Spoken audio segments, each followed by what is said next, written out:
20 years ago, a starving boy accepted a single loaf of bread from a kind baker, never imagining it would lead to this moment. Today, that baker is facing a brutal eviction notice that threatens to destroy his legacy. But when the new landlord walks in, the baker realizes that one small gift of bread just bought him a multi-million-dollar building. The cold in Indiana that December had a physical weight. It seeped through the cracks of every old building downtown, including the small apartment where 16-year-old Liam Miller tried to sleep. The utilities had been shut off 2 days prior, a final notice he'd found and hidden from his mother, who was working back-to-back shifts at a diner 40 minutes away. His hunger was no longer a growl, but a constant, hollow ache, a sharp focus that made the world seem brittle and too bright. Outside his window, the town had draped itself in festive lights and plastic cheer, a shimmering lie that made his reality feel even more like a failure. His walk was a study in avoidance. He kept his head down, his hands shoved deep into the pockets of a coat that was too thin and 2 sizes too big, a hand-me-down with the warmth long gone. The scent hit him a full block away, cutting through the freeze. Yeast, toasted wheat, honey. The Hayes family bakery. A warm glow spilled from its windows onto the salted sidewalk. He could see Benjamin Hayes through the glass, a bear of a man with a flour-dusted apron, moving trays with a quiet efficiency. To Liam, the bakery looked like a scene from a different life, a planet with a different atmosphere. The bell above the door chimed, a sound that felt accusingly cheerful. The warmth inside was so sudden it made his eyes water. Benjamin looked up, his gaze missing nothing. The oversized coat, the gray pallor of hunger on a young face, the way Liam's hands trembled even as he tried to hold them still. "Can I help you, son?" His voice was low, gravelly from years of pre-dawn mourning. Liam's rehearsed words, a question about day-old bread, anything cheap, died in his throat. He just stood there, exposed, the shame hotter than the oven's breath. Benjamin didn't ask questions. He didn't offer pity with a smile. He simply looked at Liam, then at the fresh loaves cooling on racks. He reached for a hearty sourdough, still warm to the touch, and wrapped it in a simple brown paper bag. He didn't say it was day old. He didn't say it was free. He simply placed it on the counter and gave a single, slow nod. "You take care now," was all he said. The transaction was one of dignity, not charity. As Liam took the bag, the heat seeping through the paper into his frozen hands, a single tear escaped, landing on the brown surface with a quiet finality. No more words were needed. In that silent exchange, a promise was made, not aloud by Liam, but in his heart, and a legacy of kindness was passed on. Its value immeasurable, its future return unknown. The door chimed again as he left, back into the cold, clutching the only warmth he had. Before dawn the next morning, Liam returned, not to ask for more, but to slide a folded piece of notebook paper under the bakery's heavy door. The message, written in careful script, held only 5 words: "I will repay this. Thank you." He was gone before the first lights flickered on inside. Later, as Benjamin arrived and found the note, he didn't smile sentimentally. He simply read it, gave a thoughtful nod, and tucked it into the spine of his old leather ledger, where it would reside for 2 decades among invoices and recipes. A parallel rhythm began. Evenings, Liam could be seen under the harsh fluorescent street lamp outside the shuttered public library, textbooks spread on a bench, the sourdough loaf now a sustaining memory, fueling his focus. Days, he scrubbed pans at the Gridiron Diner, saving every tip. Saturdays, he would buy a single sandwich from Benjamin's bakery, his one luxury. Their interactions never extended beyond a respectful nod from Liam and Benjamin's quiet, "See you next week." No discussions of hardship or gratitude. The debt was acknowledged, but never spoken, a private compass for one and a quiet faith for the other. The day Liam left for a state college on a full-ride scholarship, he made one final stop. He placed his usual order. As Benjamin prepared the sandwich, he added an extra portion of roasted turkey, a second slice of cheese, and a handful of crisp pickle, a silent blessing for the journey. Liam paid, their eyes met, and another slow, meaningful nod was exchanged. No dramatic farewell, no grand declaration, just the chime of the doorbell. As Liam walked away with his sandwich, Benjamin watched him go, wiped his hands on his apron, and returned to his work. The silent pact was now in motion, and for 20 years, the bakery heard no more of Liam Miller. The city had transformed around the Hayes family bakery, but within its walls, time held its breath. Gleaming glass condominiums named the Aspire and Vantage Point now towered over the two-story brick building, their reflective surfaces casting cold, geometric shadows over the warm glow of the bakery's display window. Benjamin Hayes, now 68, still began his day at 4 in the morning. The routine was sacrament, but his movements were slower, a careful negotiation with arthritis that had taken up residence in his hands. Yet, those hands still knew the dough's language, folding and pressing with a muscle memory deeper than pain. His daughter, Chloe, watched him with a mix of admiration and deep-seated worry. A pragmatic accountant, she saw the numbers he chose to ignore. "Dad, the property taxes alone have tripled. Flour costs are up 40%. We're subsidizing every senior's coffee and every struggling family's meal." She'd laid the spreadsheets on the flour-dusted counter, a landscape of red numbers. "You've earned your rest. Let me help you close this chapter with dignity." The pressure crystallized in the form of a letter on crisp, heavyweight paper. It was from a development firm, New Horizon Property. The offer to purchase was not unfriendly, but its clinical language felt like a violation. It spoke of highest and best use, density bonuses, and luxury end user. The number was substantial, but to Benjamin, it was blood money for a living history. He slid the letter back into its envelope, his face a mask, quiet resolve. "This place," he said, his voice low but steady, gesturing to the worn oak counter where 3 generations of hands had rested. "It never was just real estate, Chloe. It's community history. It's the place where Mrs. Gable celebrated her 90th birthday with our peach cobbler. It's where the Thompson kids got their first after-school jobs. We fed people when the factory closed, when the floods came, when they had nothing but the clothes on their back. You can't put a price on that kind of anchor. You can only kill it." He turned back to his dough, needing not just ingredients, but his defiance. A man preparing to safeguard a legacy, even as the world outside plotted its conversion into something sleek, profitable, and utterly soulless. It wasn't another offer, it was a verdict. The bright yellow paper, stapled to the bakery's aged oak door, screamed against the warm wood grain. Legal notice, eminent domain proceeding. The city, in partnership with the developer, was invoking its right to seize the property for public economic benefit. The clock was now legally ticking. Inside, Benjamin smoothed the notice on his counter, his flour-dusted, veined hands pressing against the cold legal eye. Words like just compensation and relocation assistance blurred. His vision tunneled, the present fading as the past rushed in. He was 9 years old again, watching his father, Joseph, turn the key in the lock of this same door for the very first time. In the spring of 1972, he could smell the fresh paint, see the hope mixed with terror in his father's eyes. That key had unlocked more than a shop. It had unlocked a future. Now, he was meant to be the one to turn the key for the last time. The weight was suffocating. Closing wasn't retirement. It was the erasure of 3 generations of Hayes from this corner. It was the end of his father's dream, his own life's work, and any future his daughter might have wanted. The physical space would be gutted, but the memory, the collective memory of a community, felt like it was being sentenced to demolition too. The following days were a procession of quiet heartbreak. He began telling his regulars, one by one. "Marge," he'd say softly to the widowed teacher who came every Tuesday, "we've got about 6 weeks left." Her shocked silence, then her trembling hand on his, was a goodbye. He packed old Mr. Peterson's usual rye loaf with an extra, knowing it might be his last. Each farewell was a small grief, a severing of a thread in the fabric he'd spent a lifetime weaving. The bakery became a living memorial, each sale a last rite, as Benjamin braced himself to turn out the lights on a history that the city had decided was no longer useful. The headline in the Courier was vague but ominous. "Mystery investor purchases entire downtown block."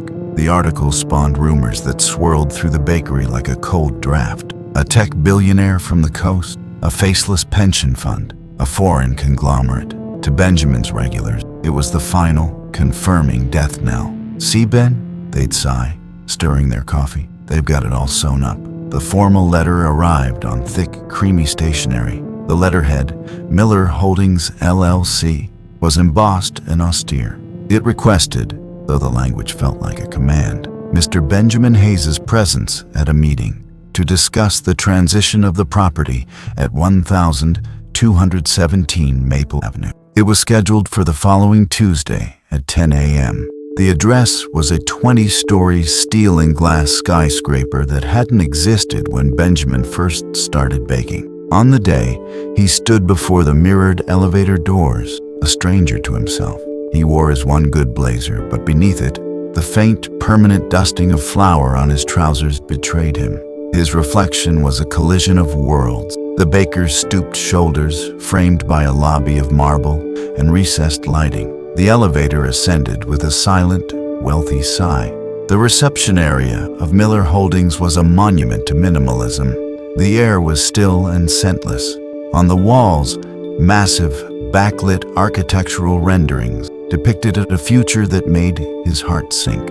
There was a sleek juice bar, a boutique fitness studio, and apartments with rooftop terraces. In one image, where his bakery's familiar awning should have been, was a conceptual art installation. They hadn't just planned to replace his building. They had already erased it from the visual story of the street. Benjamin sat on the edge of a designer sofa, clutching his hat, a relic waiting to be cataloged, stored away by the efficient, quiet power that now owned his past and his future. The door to the inner office opened without a sound. The man who stood there was silhouetted against the vast city skyline, his form cut from the light pouring through floor-to-ceiling windows. "Mr. Hayes," he said, his voice smooth, calibrated. "Please come in." Benjamin rose, and as he entered, the details resolved. Liam Miller, at 38, was the portrait of contained success. His suit was a dark, expensive wool, fitting him like a second skin, a stark contrast to Benjamin's worn blazer and flour-flecked trousers. His hair was precisely cut, his posture that of a man accustomed to space bending around his will. There was no flicker of recognition in his eyes, only a polite, analytical focus. To him, Benjamin was an asset to be assessed. "Thank you for coming," Liam began, gesturing to a chair before a vast, empty desk. He spoke with a controlled, professional cadence about fair market valuation, portfolio synergies, and transition timelines. He cited numbers that felt abstract and brutal. Benjamin listened, his heart sinking further with each sterile term. He saw not a person, but the embodiment of the system that valued brick and mortar over bread and memory. Then Liam leaned forward, steepling his fingers. "Of course, these figures can't account for sentimental value. That's harder to quantify." His tone was not unkind, but it was clinical, as if sentimental value were a curious, obsolete artifact. That word was the spark. Benjamin's practiced composure, worn thin by weeks of grief, finally cracked. His hands, resting on his knees, clenched. "Sentimental value?" he repeated, the words rough in his throat. He looked past the mogul to the skyline, seeing instead the ghost of his father's hands. "You think you're just buying bricks and a zoning permit. You're not." His voice gained strength, heated by a lifetime of pre-dawn commitments. "You're buying the smell of yeast at 4 in the morning. You're buying the exact spot where my daughter took her first steps. You're buying the morning my father taught me to proof dough, his hands over mine on the mixing bowl. You're buying 50 years of 'How's your wife, Ben?' and 'Congratulations on the grandbaby.' You can put a price on the square footage, Mr. Miller, but you will never, ever have enough money to buy what it actually is." The room fell silent. The hum of the climate control seemed to grow louder. Benjamin's chest heaved slightly. He had said his piece. He expected the polished man across from him to smile thinly, to cite another clause, to usher him out. Instead, Liam Miller simply looked at him, his professional mask softening into something unreadable, and for the first time, he was utterly quiet. For a long moment, Liam Miller said nothing. He merely watched Benjamin, the older man's angry breath the only sound in the sterile room. Then, without a word, Liam turned to a low drawer in his desk. He did not pull out a contract or a financial report. Instead, his hands cradled a simple, plain wooden frame. He placed it gently on the desk between them. Inside the frame, pressed against a field of cream-colored matting, was a piece of aged, stained brown paper. Its creases were deep and permanent. Stamped in faded red ink was a familiar logo, a stylized sheaf of wheat, the emblem of the Hayes family bakery. And in one corner, in the earnest, slightly awkward script of a 16-year-old boy, were 5 words: "I will repay this. Thank you." Benjamin's eyes flickered from the frame to Liam's face, confusion erasing his anger. He leaned forward, squinting. The paper, the handwriting, the memory, buried under years of routine and recent worry, began to surface like a ghost. The cold winter, the hollow-eyed boy, the warm loaf, the silent promise. His gaze snapped back to Liam's. He searched the features, the strong jaw, the composed mouth, and suddenly saw past the suit, past the power, to the faint, haunting shadow of that hungry teenager in the oversized coat. A soft, disbelieving breath escaped him. It was you?" Liam's polished corporate demeanor dissolved. His shoulders sank, and the carefully maintained mask fell away, revealing a profound, vulnerable earnest. "You looked at me," Liam said, his voice husky with an emotion he'd long controlled. "And you saw a person, not a problem, not a charity case. A person. You gave me dignity with that breath." He reached out, his fingers almost touching the glass over the wrapper. "That loaf was calorie. It was physical fuel that let me study for 4 more hours that night. But it was so much more than that. It was proof that kindness without strings existed. Proof that I was seen. It gave me the psychological strength to believe I deserved more, that I could build something. I kept this," he said, nodding to the frame. "On every dorm wall, in every first apartment. It was my anchor. The value of what you gave me, Mr. Hayes, was never in the flour and water. It was in the hope.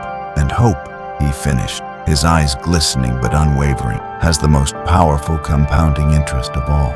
The artifact on the desk had utterly transformed the meeting, turning a corporate takeover into the long-awaited settling of a sacred, personal debt. 1 year later, the building on the corner hummed with a new kind of life. At street level, the Hayes family bakery remained, its warm glow and familiar scent preserved like a sacred flame. But now, next to the register, a "Pay It Forward" wall bloomed with handwritten coffee cup tags, each representing a meal prepaid by a customer for someone in need. The simple act had become ritual. Upstairs, where empty offices had once loomed, the noise was of eager learning. In a state-of-the-art teaching kitchen, the Hayes Foundation Culinary School held its daily session. Here, Benjamin, in a clean white chef's jacket, moved between stations. He was no longer just a baker. He was a teacher, his patience as vast as his knowledge. "Feel the dough, don't fight it," he'd say, gently correcting a student's grip. The students were the living testament to the legacy's new direction. Maria, a single mother, expertly shaped brioche, her focus absolute. The skills she mastered here were her ticket to a stable career. Across the room, James, a formerly homeless veteran, carefully plated a pastry with the precision he once reserved for a different kind of duty. His job in the bakery's expanded catering division had restored not just income, but purpose and structure. Occasionally, amid the morning rush downstairs, a familiar figure would appear. Liam Miller, in jeans and a simple sweater, would queue like anyone else. He'd order a coffee and a turkey sandwich, always paying for an extra one to add a tag to the wall. He and Benjamin would exchange a nod, a silent check-in that needed no words. Liam was not an owner here, but a customer, not a savior, but a part of the community he had helped fortify. The ripple of that original loaf had now become a sustained tide, lifting an entire segment of the city, proving that an act of grace, when invested, yields infinite human interest. In the quiet dark before dawn, Benjamin Hayes stood at his familiar counter. The world outside measured wealth in square footage and digital portfolios, in mergers and closing bells. But here, in the gentle push and fold of sourdough, a different economy thrived. Real fortune, he knew, was not stored in vaults, but in the human spirit. It was measured in resilience, nurtured in dignity restored, in potential unlocked. The camera would hold a close-up on his hands, those veined, capable hands, now dusted with a new generation of flour. They were not just shaping bread, they were shaping futures. In their movement, we would see the ripple effect. Maria, confident in her chef's whites, packing her daughter's lunch. James, standing tall in his catering uniform, sharing a joke with a co-worker. A wall of paper tags, each a silent promise between strangers. This was the true yield. The scene would dissolve to Liam Miller's office at daybreak. On his desk, the simple wooden frame with its stained brown wrapper was no longer a solitary relic. Beside it stood a new photograph, the vibrant facade of the Wandi Otestmantai Hayes Family Bakery and Community Center, alive with light and purpose. Liam's reflection would be visible in the glass as he looked at the paired images, his voice a quiet testament. The greatest investment isn't in property, he would say. It's in people, and the return is a changed world. Finally, we would return to the corner of Maple Avenue, just as the first true light of morning touched the brick. The glow from the bakery windows spilled onto the sidewalk, warm and beckoning, precisely as it had 20 years earlier. The same light that had guided a hungry boy now illuminated a new sign, a new chapter, but the same essential heart. The door was open, the ovens were warm, and the legacy of a single loaf of bread continued to rise, forever changing the meaning of wealth, one life at a time.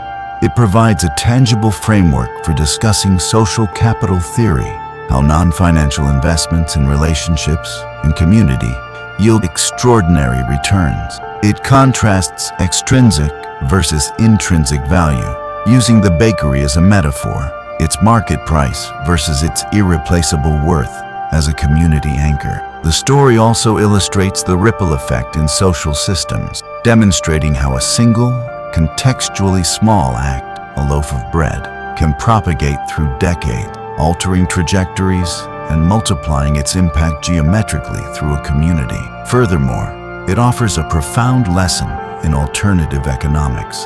The script challenges the conventional metric of success, proposing a model where the richest yield isn't financial, but human, measured in restored dignity, created opportunity, and fortified community bonds. It reframes gratitude not as passive thanks, but as an active, strategic force for systemic change. The preserved bread wrapper becomes a symbol of this principle, a tangible receipt for an intangible investment that appreciated across 20 years into a permanent community institution. Ultimately, the script's core educational purpose is to shift the viewer's paradigm. It moves us from a transactional worldview to a transformational one. It argues that the most potent capital we possess is our capacity for empathetic action, and that the returns on that investment, while absent from a balance sheet, are the very foundation of a resilient and compassionate society. This is not just a story about repaying a debt,